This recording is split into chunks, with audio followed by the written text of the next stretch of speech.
Oke, kali ini kita akan bahas sebuah artikel soal 4 faktor pribadi yang bikin pendaki tersesat. Mulai dari kurang wawasan sampai soal ego. Strukturnya sebenarnya udah cukup jelas ya, poin-poinnya gampang diikuti. Tapi saya ngerasa ada peluang besar di sini buat ngubahnya dari artikel yang informatif jadi sesuatu yang benar-benar membekas. Saya setuju banget.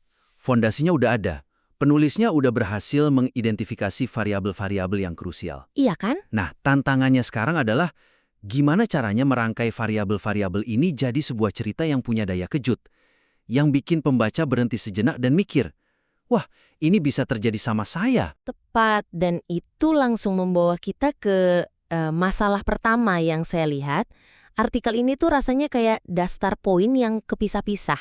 Ada 4 faktor, kurang wawasan, navigasi buruk, hilang fokus sama ego, tapi semuanya disajin seolah-olah berdiri sendiri dan setara gitu.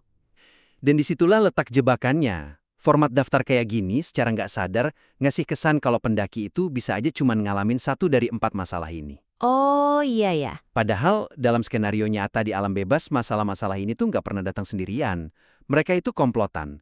Satu masalah bakal ngundang masalah berikutnya, menciptakan efek domino yang geraknya cepat dan seringkali berakhir fatal. Tapi nggak nunjukin gimana serangkaian kesalahan kecil bisa saling terkait dan jadi bencana besar. Benar sekali. Sarannya adalah mengubah total struktur ini.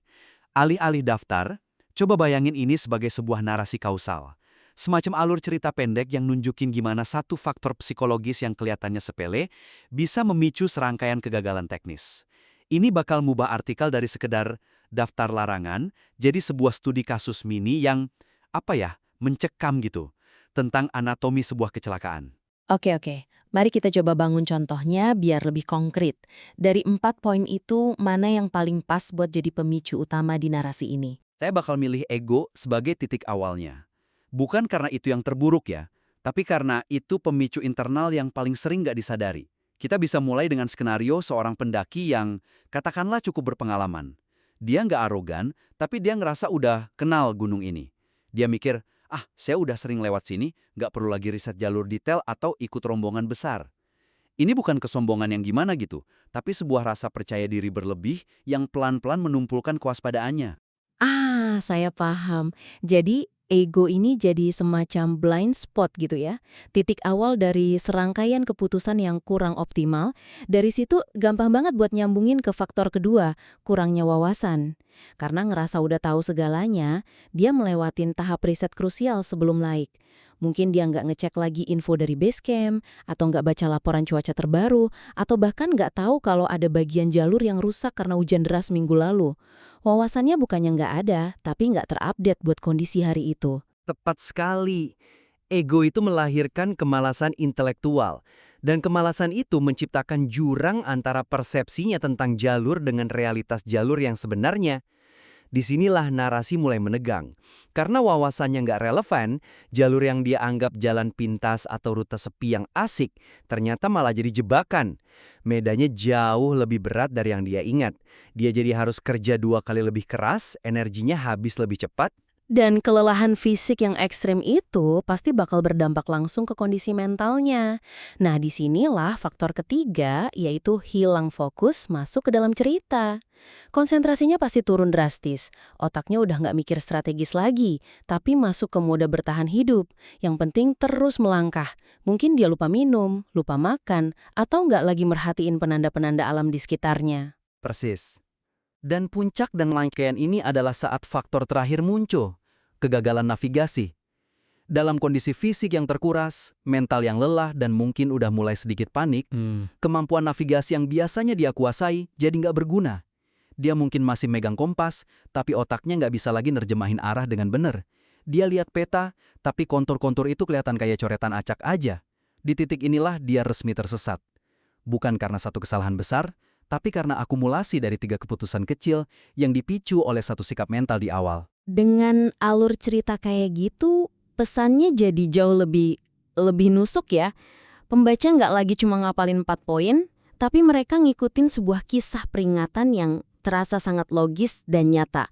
Mereka bisa lihat dengan jelas gimana sebuah sikap mental bisa berujung pada situasi hidup atau mati. Tapi, apa ini nggak beresiko bikin formula yang terlalu kaku, seolah-olah semua insiden tersesat harus dimulai dari ego? Pertanyaan yang sangat bagus? Tentu saja enggak. Cerita yang barusan kita bangun itu kan cuma salah satu contoh kemungkinan alur. Penulis bisa ngasih catatan bahwa pemicunya bisa beda. Mungkin dimulai dari kurangnya wawasan yang murni karena informasinya emang nggak ada. Atau dimulai dari hilang fokus karena masalah pribadi yang dibawa dari rumah. Intinya bukan pada urutan yang baku, tapi pada prinsip keterkaitan. Menunjukkan bahwa di gunung nggak ada masalah yang berdiri sendiri. Benar, ini bikin saya mikir soal gimana kita ngasih label ke faktor-faktor ini. Dengan ngubah strukturnya jadi narasi, kita juga jadi lebih peka sama pilihan kata. Kata ego misalnya itu kan rasanya sangat menghakimi. Ini membawa kita ke area perbaikan kedua. Artikel ini punya kesempatan buat nawarin perspektif yang lebih dalam dengan menggeser fokus dari sekedar kesalahan pribadi jadi eksplorasi psikologi pengambilan keputusan di bawah tekanan. Ya, ini kelanjutan logis dari poin pertama. Penggunaan istilah kayak ego atau hilang fokus itu terasa umum dan nyiratin adanya cacat karakter. Masalah terbesarnya adalah hampir nggak ada pembaca yang bakal mengidentifikasi diri mereka sebagai orang yang egois. Mereka bakal baca bagian itu, terus secara mental nolak, oh itu bukan gue nggak sombong. Akibatnya pesannya mental, nggak kena. Jadi kita kehilangan kesempatan buat bikin pembaca berefleksi ya, karena mereka sibuk ngebentengin diri dari label negatif. Terus solusinya gimana? Apa kita harus cari kata lain yang lebih halus? Bukan sekedar menghaluskan, tapi mengganti lensanya. Daripada pakai label karakter, kita bisa bingkai pakai konsep psikologis yang lebih netral dan universal. Ini bakal nambah kedalaman dan kredibilitas artikel. Tujuannya bukan lagi buat nyalahin, tapi buat ngedukasi pembaca tentang cara kerja otak manusia pas di situasi sulit. Ini bukan tentang kamu orang yang egois, tapi tentang beginilah cara otak kita semua bekerja pas tertekan, dan inilah jebakannya. Saya suka ide ini. Tapi apa nggak ada resiko kalau pakai istilah psikologis yang teknis, malah bikin artikelnya jadi terlalu akademis dan berjarak buat pembaca awam? Itu resiko yang valid, dan kuncinya ada di eksekusi. Kita nggak boleh cuma lempar istilahnya aja, kita harus membumikannya dulu. Ambil contoh, ego. Daripada langsung nyebut gitu, kita bisa ganti dengan konsep yang namanya eskalasi komitmen. Cara ngenalinnya bukan dengan definisi, tapi dengan pertanyaan yang nusuk. Pernah nggak sih Anda terus jalan di jalur yang Anda tahu salah, cuma karena ngerasa udah terlanjur jauh? Itu pertanyaan yang pasti bakal dijawab iya sama banyak orang. Di berbagai konteks hidup, bukan cuma di gunung. Saya pernah ngalamin pas ngerjain proyek yang saya tahu bakal gagal, tapi karena udah terlalu banyak waktu yang diinvestasiin, saya terus saja lanjut. Persis. Itu pengalaman universal. Nah, setelah pembaca nyambung sama pengalaman itu, baru kita kasih namanya. Fenomena ini dikenal dalam psikologi sebagai eskalasi komitmen. Kecenderungan manusia buat terus berinvestasi pada keputusan yang salah cuma karena kita udah terlanjur nanam sumber daya, waktu, tenaga, bahkan harga diri ke dalamnya. Dengan pendekatan ini, istilah akademis itu nggak lagi terasa asing, tapi jadi nama buat sebuah pengalaman yang mereka kenali. Ini jauh lebih kuat. Jadi dalam konteks pendakian, pendaki yang salah jalur itu terus maju bukan karena dia egois, tapi karena dia kejebak dalam bias kognitif. Dia mikir, sayang banget kalau harus balik sekarang, udah setengah jalan. Dia terus nambah investasinya pada keputusan yang salah dan justru memperburuk situasinya. Ini ngubah narasi dari kebodohan personal jadi jebakan psikologis yang bisa nimpa siapa aja. Tepat.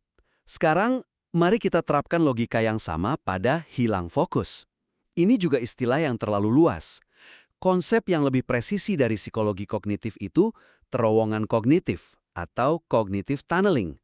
Saat di bawah tekanan ekstrem, entah itu kelelahan, kedinginan, atau rasa takut, otak kita punya mekanisme pertahanan buat nyempitin fokus cuma ke satu hal yang dianggap paling krusial buat bertahan hidup.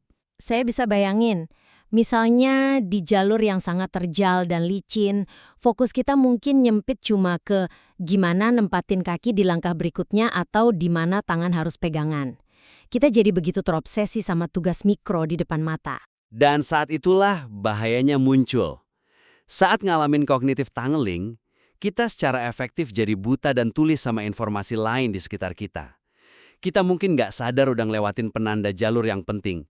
Kita nggak merhatiin gumpalan awan badai yang mulai ngumpul di puncak. Kita bahkan bisa nggak dengar teriakan teman kita dari belakang. Menjelaskan konsep ini bakal bikin pembaca lebih waspada sama proses mental mereka sendiri. Ini benar-benar ngubah cara pandang. Artikel ini nggak lagi sekedar ngasih nasihat, tapi juga ngasih semacam buku manual tentang cara kerja otak kita di alam liar. Pembaca nggak cuma bakal tahu jangan egois, tapi mereka bakal belajar buat ngenalin gejala eskalasi komitmen dalam diri mereka dan tahu cara ngelawannya. Ini jauh lebih memberdayakan. Tepat. Dan pemberdayaan itu harusnya jadi puncak dari artikel ini. Setelah kita membekali pembaca dengan pemahaman tentang struktur naratif kecelakaan dan jebakan-jebakan psikologisnya. Apa yang kita kasih ke mereka buat dibawa pulang. Ini membawa kita pada poin perbaikan ketiga dan terakhir. Bagian penutup. Ya, penutupnya saat ini terasa kayak sebuah antiklimaks. Setelah analisis yang tajam, artikel ditutup dengan kalimat, "Semoga bisa menjadi pembelajaran buat kita semua ya. Selamat bertualang." Rasanya kayak kesempatan besar yang kelewat. Sangat terlewatkan. Itu penutup yang sopan dan ramah, tapi nggak punya kekuatan. Ibaratnya kayak dokter yang dengan brilian mendiagnosis penyakit, ngejelasin semua penyebabnya secara detail, terus di akhir sesi cuma bilang, "Ya sudah, semoga cepat sembuh ya," tanpa ngasih resep obat. Artikel ini udah berhasil identifikasi masalah, tapi gagal ngasih alat praktis yang bisa langsung dipakai pembaca. Jadi, sarannya adalah mengubah penutup dari sekedar harapan jadi sebuah alat, sesuatu yang konkret. Benar, kita perlu mensintesiskan semua poin yang udah dibahas jadi sebuah kerangka kerja mental yang simpel, proaktif, dan gampang diingat. Sesuatu yang bisa jadi mantra buat pendaki pas mereka di persimpangan jalan dan merasa ragu. Ini bakal ngubah artikel dari sekedar informasi jadi alat bantu pengambilan keputusan. Kerangka kerja mental ya, ini kedengarannya bagus secara teori, tapi apa ini praktis? Di lapangan pas kita capek, kedinginan, dan pikiran udah kalut, apa kita beneran bakal ingat dan nerapin sebuah kerangka kerja yang rumit? Pertanyaan bagus, dan itu sebabnya kerangka kerja ini harus sangat sederhana. Terdiri dari 3 kata atau 3 langkah maksimal, bukan daftar periksa yang panjang. Tujuannya bukan buat diapalin pas panik, tapi buat dilatih pas kondisi masih tenang, biar jadi respons otomatis pas stres melanda. Contohnya, kita bisa tawarkan kerangka jeda, tantang, putar. Jeda, tantang, putar. Kedengeran ringkas? Mari kita bedah satu-satu. Apa maksudnya jeda? Jeda itu artinya berhenti total.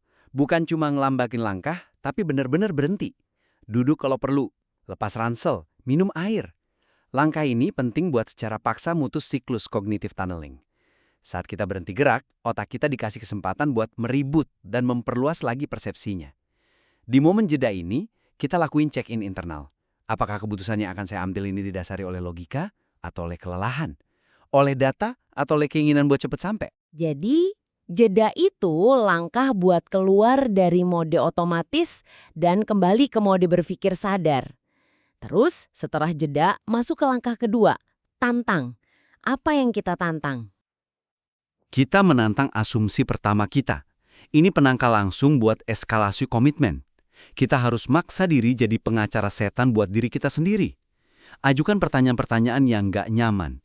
Apa bukti objektif bahwa ini adalah jalur yang benar selain dari perasaan atau ingatan saya? Apa skenario terburuk kalau saya salah?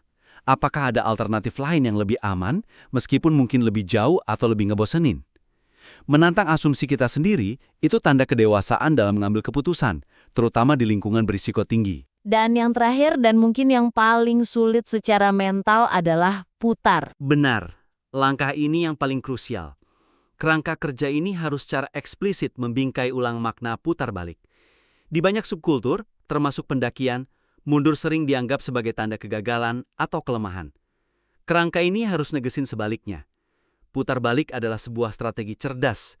Itu adalah pilihan paling bijak ketika data nggak cukup, ketika risiko melebihi batas toleransi, atau ketika kondisi fisik dan mental udah nggak optimal. Putar balik adalah kemenangan strategi atas ego. Saya suka banget penekanan itu. Kemenangan strategi atas ego. Dengan kerangka jeda tantang putar ini, penutup artikel jadi sangat kuat dan bisa langsung diterapin. Lalu gimana dengan kalimat terakhirnya? Selamat bertualang rasanya udah nggak cocok lagi ya? Tentu, kalimat penutup harus jadi gema dari seluruh isi artikel. Sesuatu yang ngerangkum pesan utamanya dengan puitis dan kuat. Daripada selamat bertualang, gimana kalau sesuatu kayak, karena di gunung, pertanyaan terpenting bukanlah seberapa cepat saya bisa sampai puncak, melainkan seberapa bijak keputusan yang saya ambil di setiap langkah. Itu penutup yang ninggalin kesan mendalam. Itu ngasih pembaca sebuah pemikiran buat direnungkan, bukan sekedar ucapan perpisahan. Ini benar-benar mengubah keseluruhan artikel dari yang tadinya informatif jadi reflektif dan transformatif. Dan itulah tujuan dari sebuah pembahasan yang mendalam. Mengambil sesuatu yang udah baik dan membantunya mencapai potensi terbaiknya, menjadi sesuatu yang gak terlupakan. Jadi, kalau kita rangkum, ada 3 langkah besar untuk mengangkat artikel ini ke level berikutnya. Pertama, mengubah struktur dari daftar poin yang statis menjadi sebuah narasi sebab akibat yang dinamis. Kedua, memperdalam analisis dengan mengganti label karakter seperti ego dengan lensa psikologi pengambilan keputusan seperti eskalasi komitmen dan terowongan kognitif. Dan yang ketiga, mengubah penutup dari harapan yang umum menjadi sebuah kerangka kerja mental yang praktis dan gampang diingat, kayak jeda, tantang, putar, yang ditutup dengan kalimat akhir yang kuat dan menggugah. Rangkaian perubahan ini bakal bikin artikel ini jauh lebih dari sekedar tips keamanan, ia akan menjadi sebuah panduan untuk menjadi pengambil keputusan yang lebih baik. Kami sangat ingin melihat bagaimana ide-ide ini diwujudkan dalam tulisan. Silakan kirimkan kembali draft yang telah direvisi dan kami akan dengan senang hati membahasnya lebih lanjut.